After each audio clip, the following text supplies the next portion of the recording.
A gente não tem uma aula de como ficar rico. O nosso modelo de ensino prepara a gente para viver a realidade de 150 anos atrás. A gente tem uma sociedade que depende de empresas que vão contratar pessoas a serem empregados. Não adianta só você ter um fluxo de ensino que vai levar você só a se tornar um empregado. E a galera para contratar essa gente?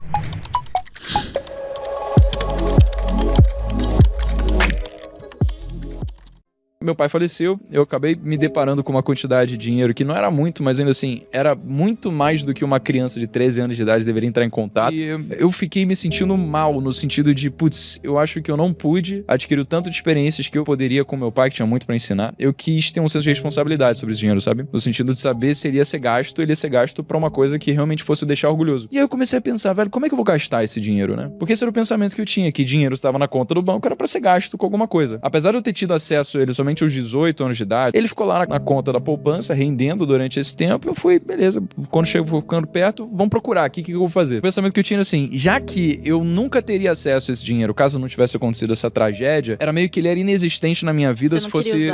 Eu não queria usar pra coisas superficiais. Eu queria realmente usar pra algo que fosse relevante, pro que meu pai olhasse e ele falasse, isso eu aprovo, sabe? Como se fosse um presente que ele tivesse me dado. E eu não encontrei essa resposta. Eu fui fazer medicina, achava que ia construir um consultório médico, depois eu larguei medicina, essa ideia foi por água abaixo, eu fui fazer engenharia, e aí depois eu fiquei perdido. Falei, não faço ideia de como é que eu vou gastar esse dinheiro. Bom, já que eu não sei como gastá-lo, melhor que eu saiba como fazê-lo render da melhor forma possível, né? Fui pro YouTube, o melhor professor que eu tive na vida, e procurei lá como começar a investir. Eu comecei a entrar em contato com um mundo novo, que, assim, se abriu perante os meus olhos. Tipo, Primo Rico, Natália Arcuri do Me Poupe, o Perini, o Pitt, pessoas que estavam falando sobre educação financeira, que é um assunto relevante pra todo ser humano que pisa nessa terra, mas que ainda assim ninguém é dado na escola. E aí eu comecei basicamente a pegar o dinheiro do meu pai, mandar uma corretora de valores, comprar os títulos de renda fixa, entender como é que funcionava a Selic, falar, pô, beleza, isso aqui eu vou colocar em título público, isso daqui privado, depois eu vou comprar fundo imobiliário, pronto, quando eu vi já tava investindo em ações. E uma coisa foi puxando a outra, de repente eu comecei a perguntar aos meus amigos da faculdade, cara, tu viu que a taxa Selic caiu 2%, velho? Eu tinha muita gente muito braba lá, que era da Fluxo, que era empresa júnior, que eu era membro, na época que eu tava fazendo engenharia de produção. E, pô, pessoas que a gente admira, a gente quer trocar ideia sobre várias coisas, né? E porque eu sabia que elas eram muito fodas, eu cheguei e perguntei essas coisas, eu não fazia ideia do que era a taxa Selic. Eu falo, cara, isso aqui, pô, política monetária do Banco Central, sabe?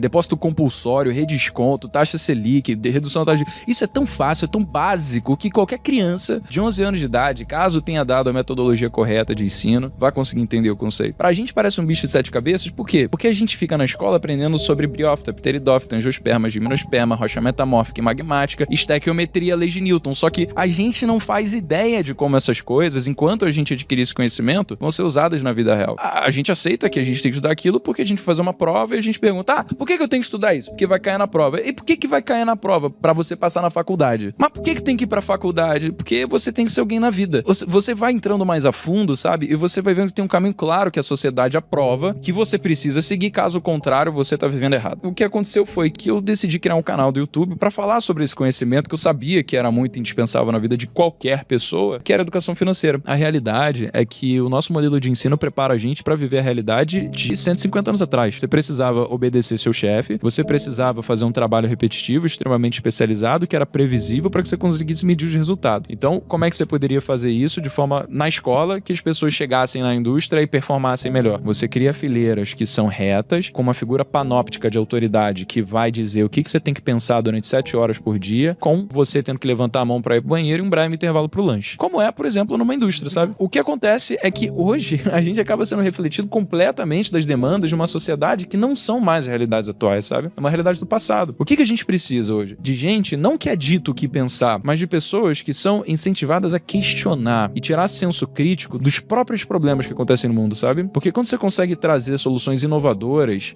isso é fruto de você ter sido ensinado a pensar por si próprio, entendeu? É muito diferente você ser dado um exercício de matemática para você aprender a aplicar uma fórmula versus você buscar soluções novas para problemas antigos, sabe? Existem tantas coisas que todo mundo aplica na sua vida que nem passam batido na escola, como educação financeira ou como negócios. Porque, porra, se a gente tem uma sociedade que depende de empresas que vão contratar pessoas a serem empregados, não adianta só você ter um fluxo de ensino que vai levar você só a se tornar um empregado. E a galera pra contratar essa gente. E aí o que acontece? É que tem um monte de gente se formando, gente que se forma em faculdade de boa, tipo FRJ, USP, fica 5, 6, 7 anos na faculdade às vezes pra conseguir a bagaça do diploma, não consegue emprego. emprego. Ou então, se consegue emprego, é se contentando a receber menos do que o piso da sua profissão permite. Por quê? Porque a oferta de empregados é muito maior do que a demanda de empresários por aqueles... Às vezes é um engenheiro que é contratado como analista. Porque analista, o cara pode fazer a mesma coisa que ele fazia como engenheiro, mas ele vai receber menos, porque analista ganha menos, não precisa ganhar o piso do engenheiro, entendeu? E é foda isso. Isso traz a gente pra um problema estrutural da nossa sociedade, que é a gente não sabe nada sobre negócios. A partir do momento que a gente não sabe nada sobre educação financeira, a partir do momento que a gente não sabe nada sobre negócios, a gente tá vendo no passado. A gente, quando vive a vida, a gente não tem uma aula de como ficar rico. Então as pessoas não aceitam que isso é uma possibilidade e que são uma confluência de habilidades que você pode treinar. Tudo que você treina, você desenvolve, tudo que você desenvolve, você executa. Quando você executa, você tem erro, você aprende com os erros, depois você faz direito, sabe? É aquela coisa, se você continuar tentando, uma hora vai. Só que a gente não aprende isso, né? A gente aprende que a gente tem que tirar nota boa, porque a gente vai passar de ano, pular de período da faculdade, e aí depois a gente vai conseguir um estágio numa empresa boa, que a gente vai ser efetivado, a gente vai subir na escala corporativa até se aposentar aos 65 anos. E aí, frente a essa realidade, né, que foi basicamente o que o meu tio fez, só que como a carreira de exército, ele falou pra mim: Breno, você vai ser um curioso. É isso que você vai ser visto aos olhos das pessoas, sabe? Não como uma figura de autoridade. E isso me deixou mal, porque eu comecei a pensar, caraca, né?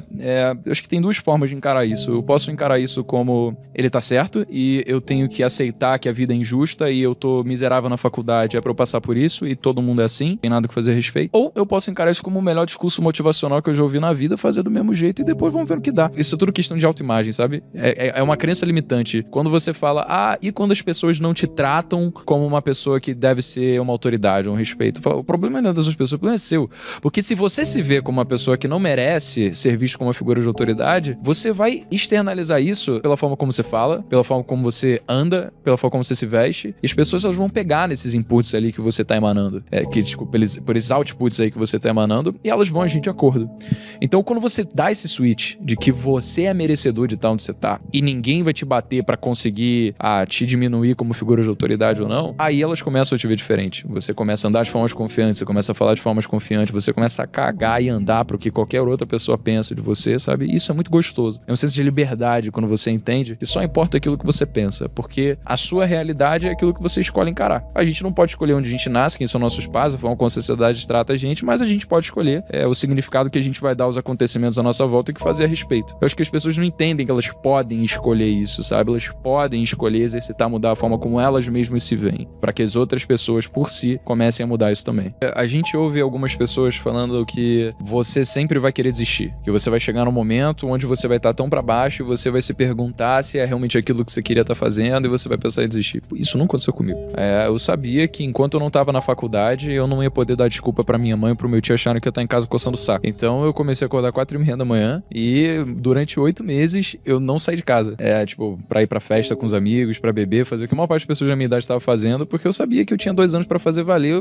Qualquer coisa que eu estivesse fazendo que fosse fora do que eu sabia que eu precisava fazer pra acontecer, estaria errado, sabe? Eu estaria me privando do sucesso que eu queria conquistar. Porque se você abre mão de uma vez, se você não resiste à tentação uma vez, você abre espaço pra que você também deixe de resistir todas as outras vezes, sabe? Então eu sabia, velho, olha só, eu tenho 2 anos, eu vou otimizar o máximo que eu conseguir nisso daqui, eu vou trabalhar de 4h30 da manhã até as 10 da noite e repeat. O meu pai, numa das lições que ele deixou comigo, foi através de uma história que ele falou de um amigo dele que ele tinha na época da escola, no ensino médio, que capengava nas matérias, ele era, muito ruim, e o meu pai sempre foi nerdzão também. E o meu pai ajudou ele a passar nas matérias, a estudar. Eventualmente, esse cara veio a ser o fundador da Elos Jeans.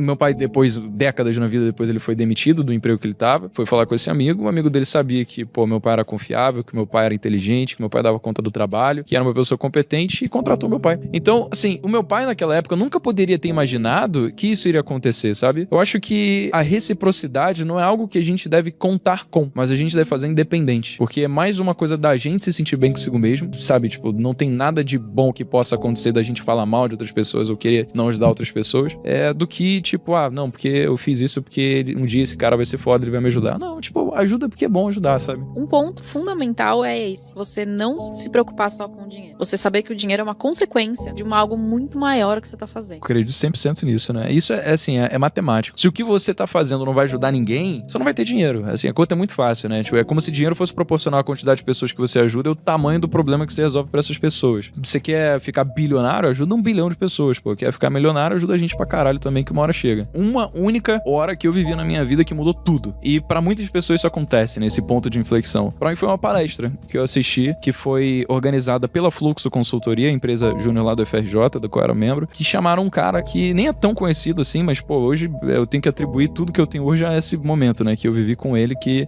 chama Gustavo Ziller. O Gustavo, ele tava dando uma palestra a respeito de erros. E como a gente tende a valorizar muito mais aspectos negativos do erro do que o que poderia acontecer se caso desse certo, sabe? Quando a gente se arrisca. E ele contou da história dele, que ele tinha um sonho de ter um programa de televisão, Escalar a Montanha, onde ele seria o apresentador. E ele não tinha contato com ninguém da área de televisiva e tal, ele decidiu comprar um drone, contratar um editor, levou o cara lá pra uma montanha do outro lado do planeta, foi filmar tudo como se já tivesse certo o programa, entendeu? Ele investiu do próprio bolso, tudo. E aí depois ele editou o material, mandou pro canal off. Aí o canal off falou, cara, eu nunca vi ninguém com uma presença tão absurda quanto a sua, vamos fechar? E ele tem um programa chamado 7 Cumes hoje no canal off, sabe? Porque ele não tinha nada seguro pra começar, só a atitude dele de fazer e aconteceu. E isso mostrou que, puta, o meu saldo de sim versus não, ele tá muito negativo, irmão, tem que mudar isso. Então toda vez que alguém chegasse pra mim e perguntasse, vamos fazer alguma coisa nova que realmente pudesse me agregar, ia dizer sim. Porque se eu tivesse dando não, ia ter mais ou menos o que tinha na minha vida até então. E o que eu tava era miserável, depressivo, que achava que faculdade não fazia sentido, não sabia o que fazer. É isso, você vê que um monte de gente chega e fala, mas já tem tanta gente falando sobre, sei lá o que, sobre marketing digital que seja, sobre educação financeira, sobre negócio, enfim, você escolhe o nicho. Tá saturado, desculpa, né?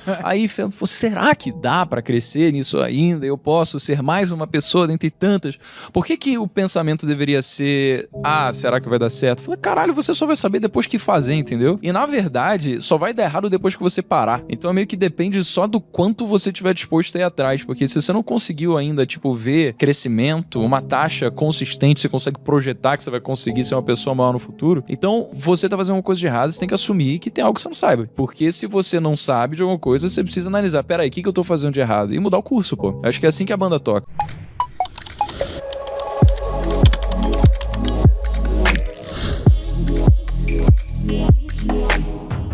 Yeah.